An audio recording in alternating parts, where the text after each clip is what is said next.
안녕하세요. 저는 30대 중반을 바라보고 있는 여성입니다. 사연을 보내는 건 처음인데 아는 지인의 소개로 사연을 보냈어요. 최근 제 인생에서 제일 쇼킹한 경험을 했습니다. 이 이야기를 많은 분께 들려드리고 이런 또라이 같은 인간들이 있음을 널리 알리고 싶어요. 그럼 지금부터 제 이야기를 시작하겠습니다. 저는 대학 졸업 후 적당한 곳에 취직해서 바쁘게 직장 생활을 했어요. 워낙 바쁜 삶을 살다 보니 남자친구 하나 만들 여유가 없었죠. 그렇게 일에만 전념하며 살다가 어느덧 결혼할 나이가 되었습니다. 주변 친구들이 너도 나도 할 것 없이 시집 가니까 괜히 저도 조바심이 생기더라고요. 엄마도 결혼 눈치를 장난 아니게 줬습니다. 너 나이가 몇인데 이러고 있을 거야, 정말? 아, 또 왜 그래? 왜 또 그래는 무슨? 너 지금 나이가 몇이야? 30 넘었으면 남자 만나서 시집갈 생각을 해야지. 집에서 이렇게 뒹굴고 싶니? 도대체 결혼할 생각이 있는 거야, 없는 거야? 엄마, 내가 저번에도 말했지만 요즘은 결혼 늦게 하는 사람들이 많다니까? 옛날이나 일찍 결혼하지. 내 나이보다 더 많은 사람도 결혼 안 하고 즐기면서 많이 살아. 즐기긴 뭘 즐겨. 퍽이나 잘 즐기겠다. 다 외로우니까 하는 변명 같은 거야. 여자 나이 30 넘으면 위기의식 갖고 결혼할 생각을 해야지. 너는 무슨 마냥 이팔 청춘일 줄 알아? 젊고 예쁜 여자들이 얼마나 많은데 이렇게 나이만 드는 여자를 누가 만나주겠냐고. 아, 진짜 내가 알아서 할게. 그만 좀 해. 엄마랑 저는 친구처럼 지내는 모녀 사이인데 30 넘어가기 시작하니까 그때부터 슬슬 결혼하라며 압박하더군요. 그런 통에 제 스트레스는 나날이 쌓여갔습니다. 처음에는 실컷 즐기다 결혼해야지 생각했는데 주변 친구들 시집 간다고 떠나가고 엄마까지 쪼아대니까 아, 이러다 나 혼자 결혼 못하고 늙어 죽는 거 아니야? 라는 생각이 들더라고요. 그래서 주변에서 주선해주는 소개팅이며 선이며 닥치는 대로 나갔습니다. 하지만 제 마음에 쏙 드는 남자는 없었어요. 주변 남자를 많이 소개해주는 친구마저 이번에는 제발 잘 됐으면 좋겠다고 걱정할 정도였습니다. 기집애. 아, 눈이 높은 거야 뭐야. 그동안 해준 남자들도 다 괜찮구만. 그건 그런데 외모만 괜찮으면 뭐해? 대화 코드도 잘 맞아야지. 그리고 어떤 남자는 마마보이에다가 짠돌이도 있어서 도저히 안 되겠더라. 아무튼 이번에는 제발 잘 됐으면 좋겠다. 내가 소개해주는 이 사람 내 남편이랑 아는 사이인데 사람 괜찮대. 한번 잘해봐. 이번에도 또 싫다 그러면 이제 소개해줄 남자도 없어. 알겠지?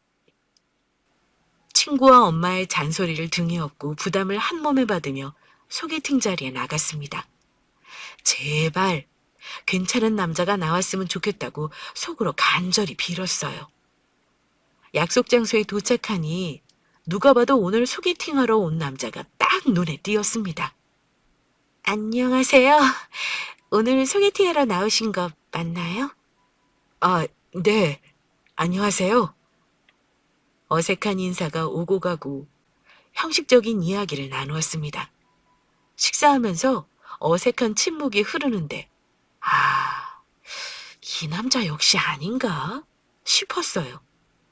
그런데 뜻하지 않게 서로의 공통점을 발견했습니다. 저희 둘 다 동물을 좋아하더라고요. 한번 동물 이야기로 입을 열게 되니까 서로 그칠 줄 몰랐습니다. 분위기 좋아서 2차로 술까지 들어가니까 많은 대화가 오고 갔어요. 그리고 서로에게 관심이 생기게 되었고 이날 이후 몇 번 더 만났습니다.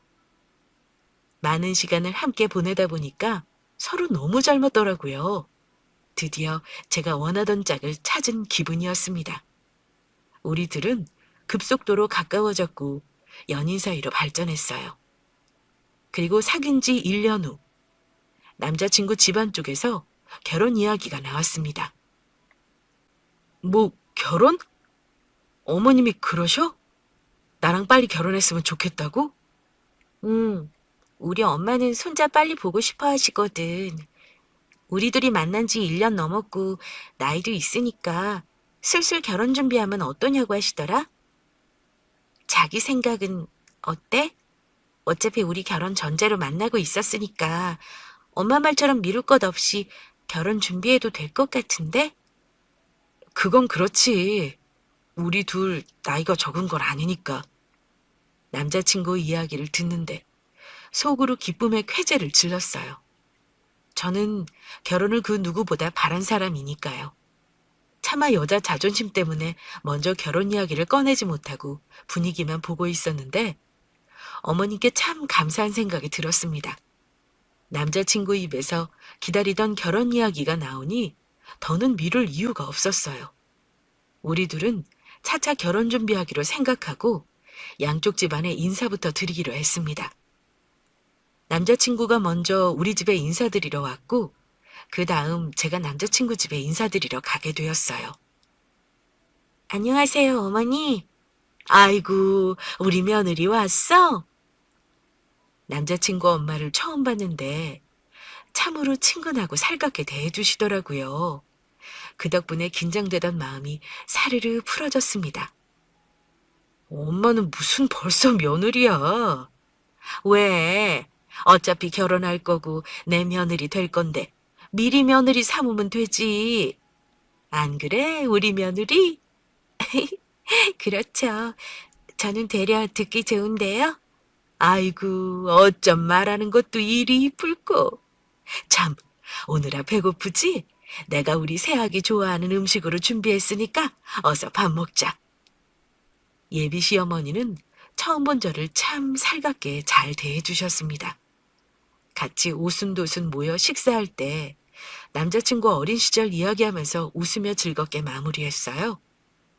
처음 인사드리러 간 날이었는데 걱정했던 것과는 달리 별탈 없이 식사를 마쳐서 다행이라 생각했습니다. 그러다 나중에 상견례장에서 남자친구 어머니를 2번째로 뵙게 되었어요. 어머니는 처음 봤을 때처럼 저를 잘 챙겨주셨습니다. 참, 그나저나 우리 며느리 결혼하면 일은 어쩔 생각이야? 요즘은 결혼해도 맞벌이하는 부부들 많잖아. 네, 맞아요. 안 그래도 저도 계속 일 다니려고요. 신혼집 대출 낀 것도 있고 해서 열심히 벌어야 할 것 같아요. 그래, 그래. 이젠 옛날 같지 않지. 우리 며느리가 결혼해서 일 그만둔다면 별말 안 하겠지만 난 여자도 능력 있어야 된다고 생각해. 우리 며느리가 떡소리 나서 그런지 나랑 생각이 같네. 요즘은 여자들이 남자들 못지않게 자기 능력 마음껏 펼치며 살잖아? 네, 맞아요. 저도 제가 하는 일 계속하고 싶어서 그만둘 생각은 없었어요. 나중에 아기 가지면 그때 육아휴직만 쓸까 해요. 사부인께서 이렇게 우리 딸 신경 써주시고 챙겨주시니 참 감사하네요. 시집가는 딸 걱정이 한가득한데 사부인 덕에 한시름 놓았어요. 앞으로도 부족하지만 잘 부탁드려요. 잘못하는 거 있으면 엄마처럼 꾸짖어 주시고요. 아이고 사부인, 제가 우리 며느리 혼낼 게 뭐 있겠어요. 얼마나 싹싹하고 알아서 잘하는데요. 이런 며느리 얻어서 제가 되려 사부인 게 감사한걸요. 상견례장 분위기는 참 좋았습니다. 모두 화기애애하게 이야기 나눴고 결혼 준비에 관한 이야기도 무탈했어요. 그러다 문득 우리 엄마께서 예비 시모를 걱정하며 이야기하셨습니다. 참, 신혼집이 사부인 댁과 거리가 조금 있던데 그게 마음에 쓰여요. 아들 장가 보내면 사부인 혼자 지내셔야 하잖아요. 가까이 살면 척척함이 줄어들 텐데 걱정이네요. 그러니까요. 남편 일찍 떠나고 아들하고만 같이 의지하며 지냈는데 이제 아들 결혼시키면 많이 적적할 것 같아요. 하지만 그래도 결혼하는 아이들이 먼저죠. 우리 집이랑 거리가 조금 있어도 거기 아파트로 신혼집 잡길 잘했어요. 평수가 얼마나 좋게 나왔는지 몰라요. 적적하시거든 우리 집에 놀러 오셔도 돼요. 사돈끼리 같이 식사도 하고 쇼핑도 하면서 친구처럼 지내면 되죠 뭐. 아유, 그럼요. 저야 좋죠. 우리 엄마는 혼자 지내셔야 하는 예비 시모를 많이 걱정하셨어요. 정이 많으신 분이라 외로워하지 않을까 생각하시더라고요. 엄마처럼 저와 남자친구도 혼자 계실 어머니가 신경 쓰이긴 했습니다. 시댁과 가까운 거리로 신혼집을 마련했다면 참 좋았을 텐데 하는 아쉬움이 있었고요. 그나마 다행인 건 예비 시모는 이런 걱정을 안심시켜주듯 괜찮다며 웃어 보이셨습니다. 외롭지 않게 친정엄마가 자주 연락드린다고 했고 남자친구와 저도 자주 찾아뵙겠다고 했어요. 그렇게 정신없는 시간이 지나서 우리는 결혼에 골인했습니다. 행복한 신혼여행을 보내고 다시 일상으로 돌아왔어요. 종종 시댁에 방문해서 시모와 같이 시간을 보냈는데 조금 이상한 부분이 있었어요. 기분 탓인가 싶었는데 시간이 지날수록 확신으로 바뀌었습니다. 바로 시모의 이중성을 말이죠. 내가 요즘 기력이 달린다고 그렇게 말했는데 어쩜 시어머니 생각을 조금도 안 하니? 네? 아이고, 눈치가 이렇게 없어서야. 시어머니 집에 올 때 몸에 좋은 약이나 몸보신할 음식 좀 사오는 게 그렇게 어렵냐? 하물며 과일이라도 사와야 할 거 아니야. 털레털레 빈손으로 잘도 온다. 어머니, 저는 같이 장 보자고 하셔서 뭘 사와야 한다는 생각을 못했네요. 그리고 건강식품 필요하시면 어머니께서 말씀해 주세요. 원하시는 거 사드릴게요. 아니, 내가 꼭 사달라고 말을 해야 사주는 거냐고. 다른 집 며느리들은 알아서 턱턱 사주더라. 내 친구들은 며느리 복을 타고났지. 난 전생에 무슨 죄를 지어서 시어머니 생각 눈꼽만큼도 안 하는 며느리를 얻었을까. 아이고, 내 팔자야. 같이 장 보러 가자고 해서 시댁에 들렸는데 빈손으로 왔다고 혼나긴 처음이었습니다. 거기다 평소에 제가 아예 신경을 안 써드리는 것도 아니고 종종 선물로 옷이나 용돈도 드리는데 생전 아무것도 안 하는 며느리 취급하니까 짜증나더라고요. 진심으로 시모에게 서운했지만 괜히 속 좁은 사람 취급받을까봐 그냥 괜찮은 척하고 넘겼습니다. 그리고 집에 와서 남편에게 이런 일이 있어서 조금 서운했다고 가볍게 이야기했어요. 그랬더니 남편 반응이 더 웃겼습니다. 뭐? 아니, 자기는 엄마 집에 갈 때 뭐라도 챙겨가지 그랬어. 안 그래도 혼자 계셔서 마음 쓰이는데 자기가 잘못했네. 앞으로 신경 좀 더 써줘.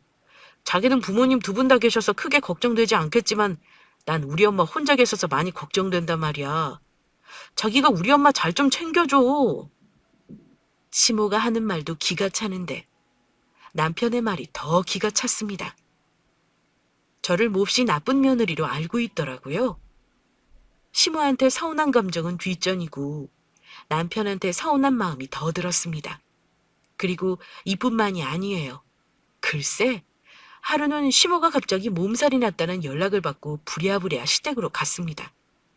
남편은 일이 바빠서 제게 잘 좀 부탁한다면 신신당부하더라고요. 내가 야근만 안 하면 지금 가볼 텐데 자기가 우리 엄마 좀 잘 보살펴줘. 평소 잘 안 아프셨는데 혼자 지내셔서 그런지 몸살을 다 앓으시네. 알겠어. 내가 옆에서 잘 보살펴 드릴게. 너무 걱정하지 마. 어떻게 걱정을 안 해? 우리 엄마 한 번 아프면 오래 가는데. 입맛 없어도 조금이라도 먹게끔 챙겨주고 몸보신 되는 거 있잖아. 전복죽이나 삼계탕, 죽 같은 걸로 준비해줘. 그럼 부탁할게. 아주 효자납시였습니다. 그렇게 엄마 생각을 끔찍이 하는 사람이 어떻게 신혼집을 멀리도 잡았는지 의아스러웠어요. 신혼집과 시댁은 거리가 꽤 있어서 하는 수 없이 시댁에서 하룻밤 자고 다음날 바로 회사로 출근할 계획이었습니다. 도착해서 아프다고 시름시름 앓고 있는 시모에게 줄 약과 죽을 준비해서 차려드렸어요. 그랬더니 온갖 짜증을 다 내는 겁니다. 네가 오죽 나한테 신경을 안 써줬으면 내가 이렇게 아프겠니? 우리 아들 데리고 갔으면 혼자 남은 나를 더 살뜰히 챙겼어야지. 그리고 이 죽은 뭐야? 나 전복죽 아니면 안 먹는다. 아무렇게나 끓인 죽 안 먹을 거니까 치워. 어머니, 이거 아무렇게나 끓인 죽 아니고 어머니 좋아하시는 전복죽이에요. 몸보신하려면 잘 드셔야죠. 죽 드시고 약 드신 다음 한숨 푹 자면 좀 나아지실 거예요. 왜? 빨리 나았으면 좋겠냐? 아픈 시어머니 아주 귀찮아 죽겠지? 어머니, 무슨 그런 말씀을 하세요? 아픈 와중에도 구박할 힘은 남아있었는지 시몬은 저를 흘겨보더니 이내 죽을 몇 술 떴습니다. 그러다 갑자기 뭐 못 먹을 거라도 먹었는지 퇴퇴거리며 뱉더라고요. 참! 아우! 이게 뭐야? 맛이 왜 이래? 왜요, 어머니? 맛이 이상해요? 너 이거 어디서 사온 거냐? 내 입맛에 안 맞으세요? 너는 시어머니가 아파서 이러고 있는데 정성스레 손수 죽 하나도 못 끓여? 남이 끓여서 사온 죽을 감히 누구한테 먹이는 거야? 어머니 시장하실까봐 오는 길에 사왔죠. 그리고 이 죽 전문 브랜드에서 사온 죽이에요. 가격도 비싸고요. 퇴근하고 집 들렸다가 바로 온 건데 제가 어느 세월에 재료 사서 손질하고 죽을 끓여요. 어머니 약도 드셔야 하는데. 그건 다 핑계고 변명이야. 네가 날 시어머니로 깍듯하게 모실 마음이 있다면 이렇게 사오지 않고 손수 만들었겠지. 네가 정성 들여 만드는 거랑 남이 대강 만드는 거랑 맛이 똑같니? 다르지? 이런 며느리인 줄도 모르고 내가 미쳤어. 이깟죽 당장 치워. 그냥 약 먹고 잘난다. 시몬은 기껏 차린 상을 발로 툭 치더니 그대로 자리에 누워서 다시 골골거렸어요. 이렇게 힘이 남아도는데 아픈 사람이 맞나 싶더라고요. 저도 짜증난지라 그냥 상을 치웠습니다.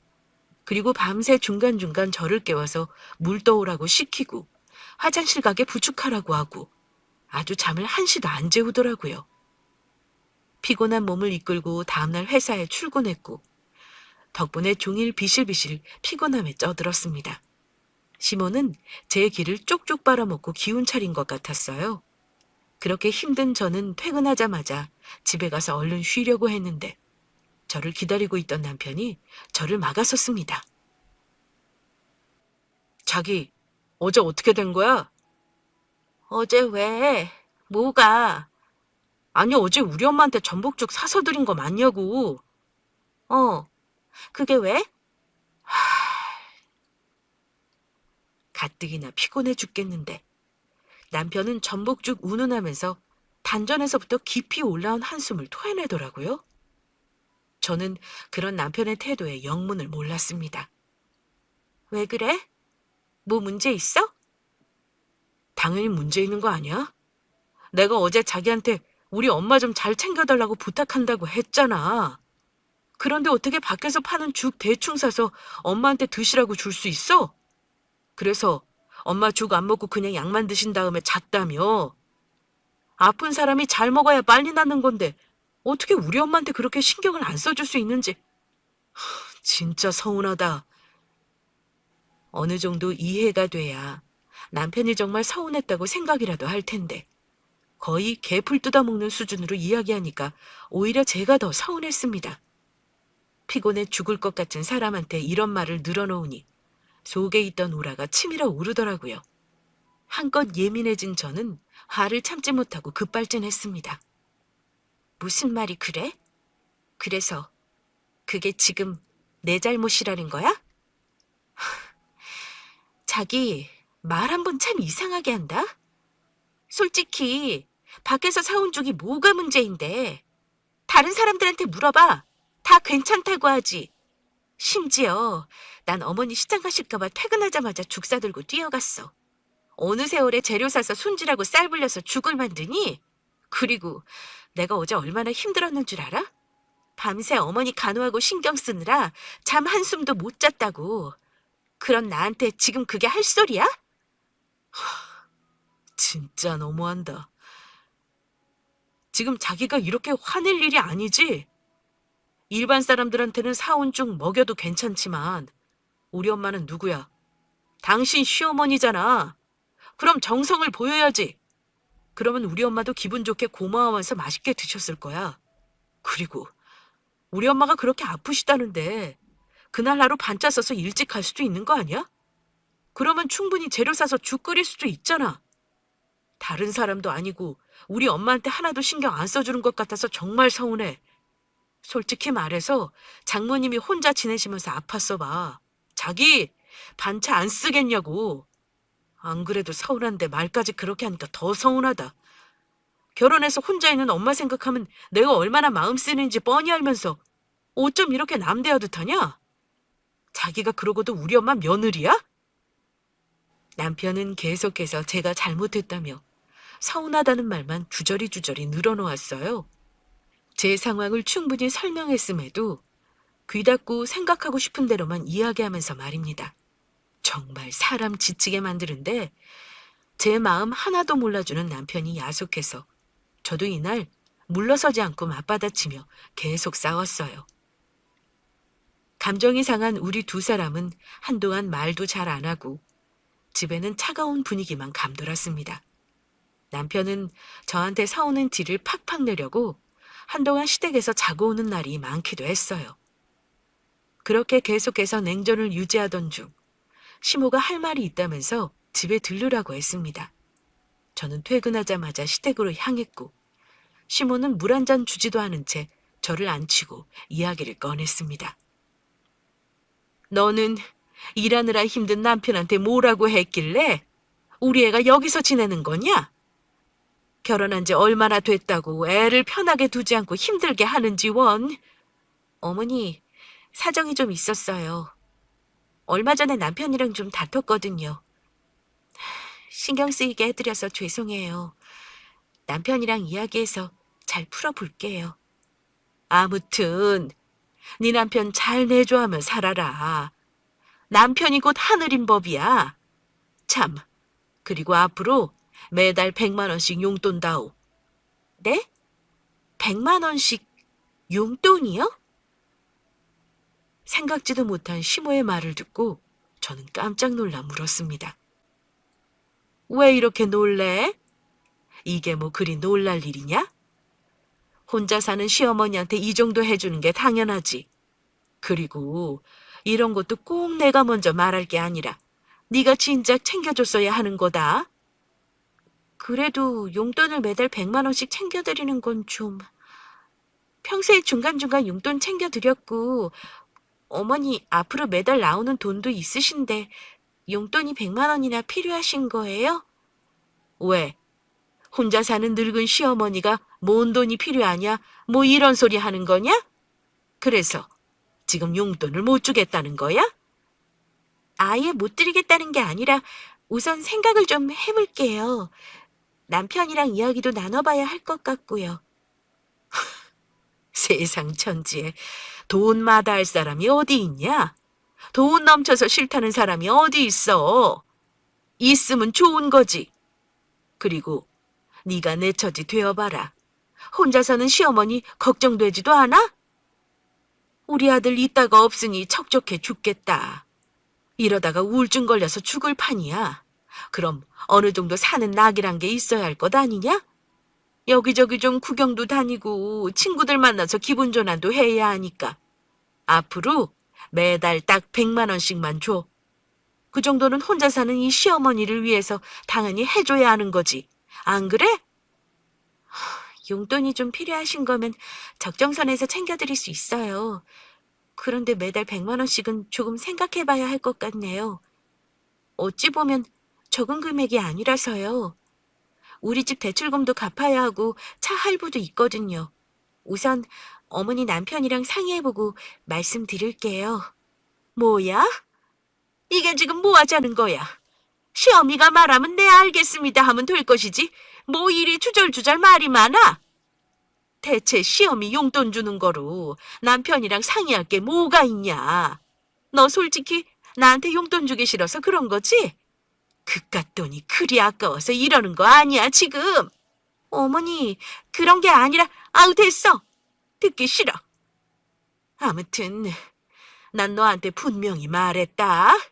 매달 용돈으로 100만 원씩 달라고.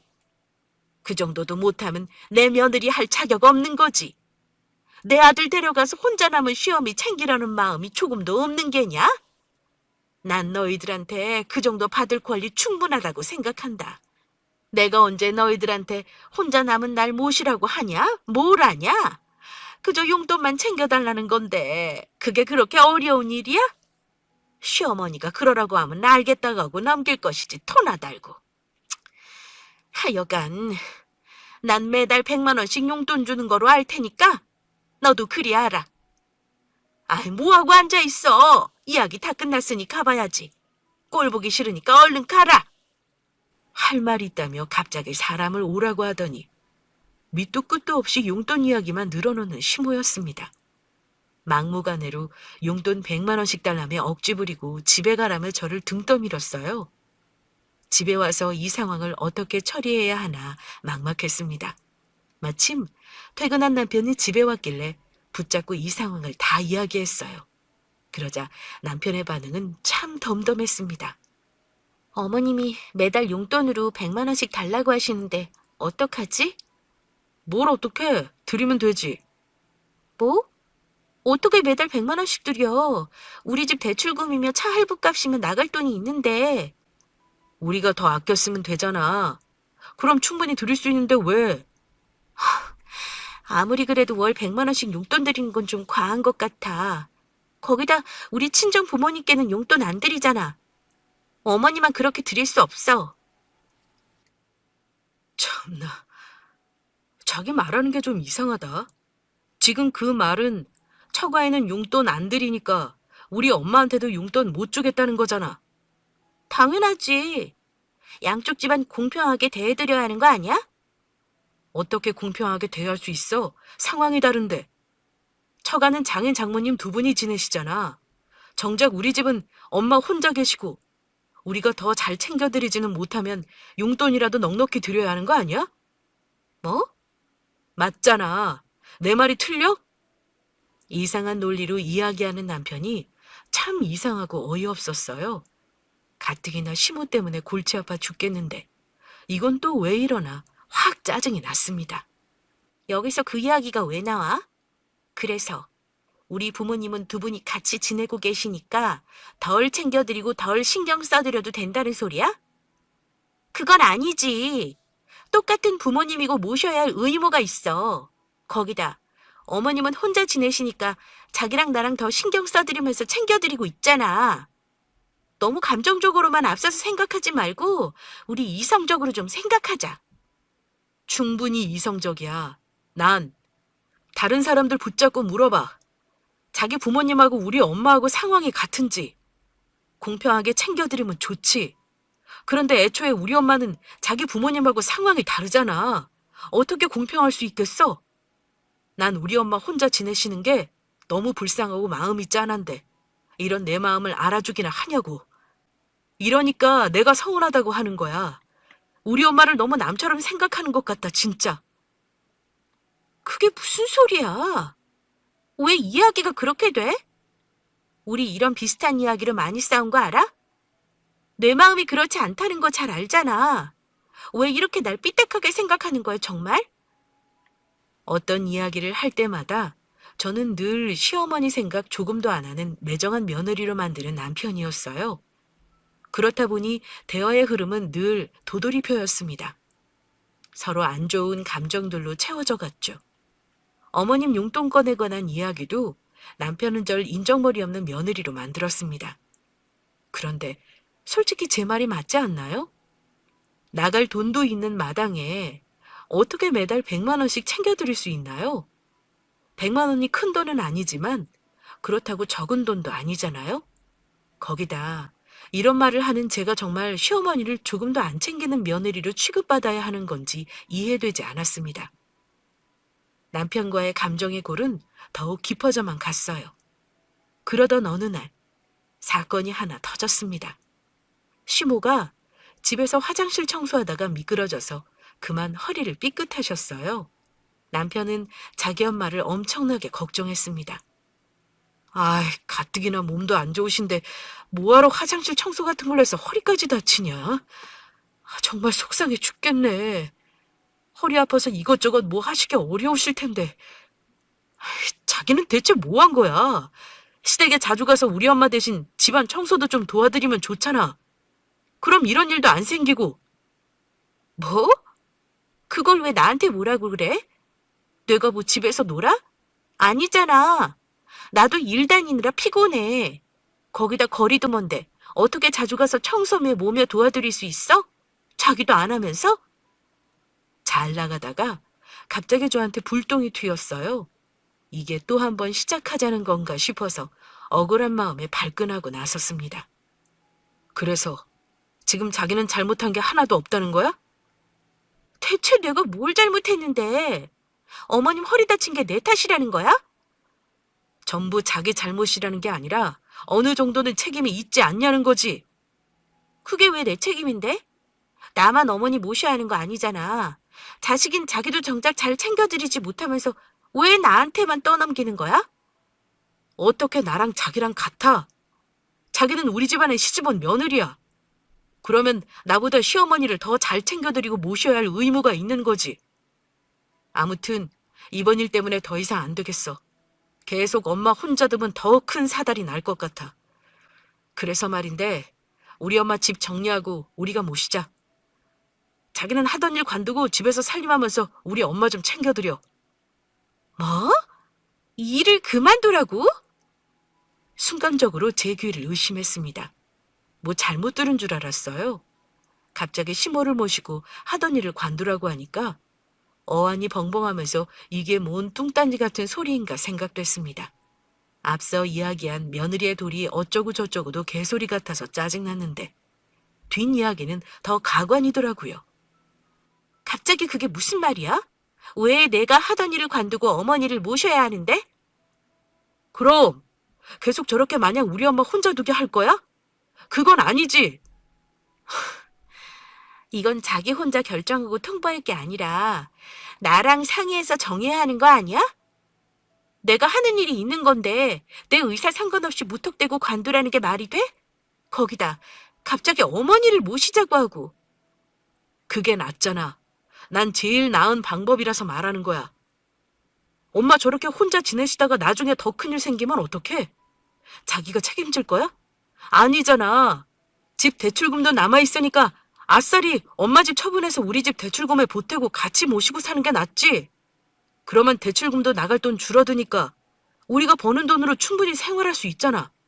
그리고 엄마 혼자서 이 집 살림을 어떻게 다 해. 나이도 있으신데 괜히 골병 얻지. 그러니까 자기가 일 관두고 엄마 모시면서 살림하고 편하게 지내. 그동안 못한 며느리 노릇 제대로 할 기회잖아. 이쯤 되니까 남편은 선을 한참 넘었다고 생각됐어요. 제 의사는 다 무시하고 자기 말만 떠들어대는 게 시모랑 똑같았습니다.